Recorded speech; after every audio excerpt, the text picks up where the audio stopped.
Hi fame welcome to cricket for channel guys. இன்னைக்கு ஒரு பெரிய சோகமான நிகழ்ச்சி நடந்திருக்கு. உங்க எல்லாருக்குமே தெரிஞ்சிருக்கும் நம்புறேன். கரூர்ல கரூர்ல மோஸ்ட் ப்ராபப்ளி அரவுண்ட் 20 பிளஸ் பேர் இறந்திருக்காங்கன்ட்டு ஒரு நியூஸ் வருது ஸ்டாம்பேட்னால.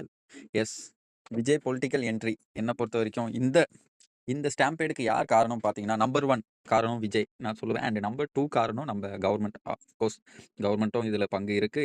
2 பேரும் என்ன பண்ணியிருக்கணும் என்ன பொறுத்த வரைக்கும் பார்த்தீங்கன்னா, ஆக்டர் விஜய் இவ்வளோ கூட்டம் வரத பார்த்து அண்ட் மோர் ஓவர் இது 2 3 நெனைக்கிறேன். ஸோ அப்படி இருக்கும்போது அவரோட ஃபேன்ஸ் எல்லாரும் மோஸ்ட்டா டிவில பார்க்கும்போதே தெரியுது. குழந்தைங்கள கூப்பிட்டு வராங்க. ஃபேமிலியோட வராங்கன்றபோது, கண்டிப்பா விஜய் ஒரு அனவுன்ஸ்மென்ட் பண்ணியிருக்கணும். ஃபர்ஸ்ட்டு மாநாட்டிலே அனவுன்ஸ்மென்ட் பண்ணியிருக்கணும். உங்க குழந்தைகள் ஃபேமிலியோட வர வேண்டாம். சொல்லிட்டு ஒரு அனவுன்ஸ்மென்ட் கண்டிப்பா குடுத்துருந்துருக்கணும். ஸோ இதெல்லாம் முன்னாடியே கணிச்சிருக்கணும் கைஸ். கணிச்சிருக்கணும்னு கணிச்சிருப்பாங்க. இவ்ளோ கூட்டம் வருதுன்னும்போது யாராவது அந்த கூட்டத்துல இந்த பிக்சர்லயே நீங்க பார்க்கலாம். இவ்ளோ கூட்டத்துல யாராவது ஜஸ்ட் லைட்டா தள்ளி விட்டு கீழ விழுந்தாலும் எந்திரிக்க முடியுமா? சொல்லுங்க. இல்ல பிரீத் பண்ண முடியுமா? சஃபகேட் ஆயே கண்டிப்பா இறந்து போக நெறைய வாய்ப்பு இருக்குன்ட்டு அவருக்கே தெரிஞ்சிருக்கும். அவரு நல்ல சொகுசா கார்ல புரொடெக்ஷனோட வந்துடுறாரு. பட் நீங்க மக்களாகிய நீங்க நம்ப என்ன பண்றோம் பார்த்தீங்களா? சரி போறது தான் போறீங்க. ஃபேமிலியோடயா போணும்? இல்ல அந்த குழந்தைங்களுக்கெல்லாம் விஜய்னா யாருன்னு தெரியுமா முதலு? அ அவங்கள போய் கூட்டு போயி, இப்ப குழந்த போச்சேன்ட்டு கவலைப்படுறதுல எந்த பிரயோஜனமும் இல்ல. அட் த சேம் டைம் கண்டிப்பா கவர்மெண்ட் ஹெல்ப் பண்ண மாட்டாங்க. ஏன்னா, நீங்க நெனைக்கலாம் செக்யூரிட்டி நல்லா இருக்குன்ட்டு. கவர்மெண்ட் கண்டிப்பா செக்யூரிட்டியே தரமாட்டாங்க.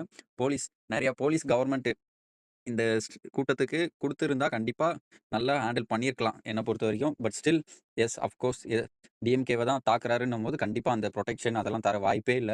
அது உங்களுக்கே தெரிஞ்சிருக்கணும். பட் ஒரு மனுஷன பார்க்க இவ்ளோ பேர் கூட்டம் தேவையா? என்ன பொறுத்தவரைக்கும் ஆக்டருங்க அவரு. ஒரு ஜஸ்ட் சாதா ஆக்டர். வேற எதுவும் பண்ணல. நீங்க நெனைக்கலாம் விஜய் வந்தா நல்லது பண்ணுவாருன்ட்டு. யார் வந்தாலும் கொள்ள தாங்க அடிக்குவாங்க. அதுதான் உண்ம. எஸ்.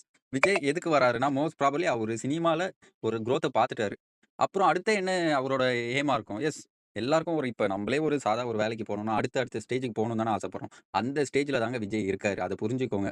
மோஸ்ட்டா யார் வந்தா விஜய் வந்தா நல்லது பண்ணிருவாரு, சீமான் வந்தா நல்லது பண்ணிருவாரு அப்படிலாம் இல்ல.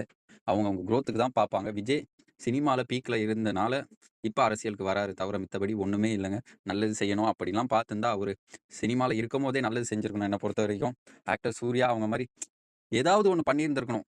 ஸோ அது எதுவுமே பண்ணாம டைரக்ட்டா அரசியல்ல வந்துட்டு தான் நல்லது செய்வேன்னும்போது, ராகவா லாரன்ஸ் மாரி அவருலாம் எவ்வளவோ நல்லது பண்றாரு. அவரோட இன்கமே கம்மியா தாங்க இருக்கும் சொல்லப்போனா. பட் ஸ்டில் அவரு அவ்வளோ ஹெல்ப் பண்ணும்போது, விஜய் எவ்வளோ ஹெல்ப் பண்ணியிருக்கலாம் இப்ப வரைக்கும்.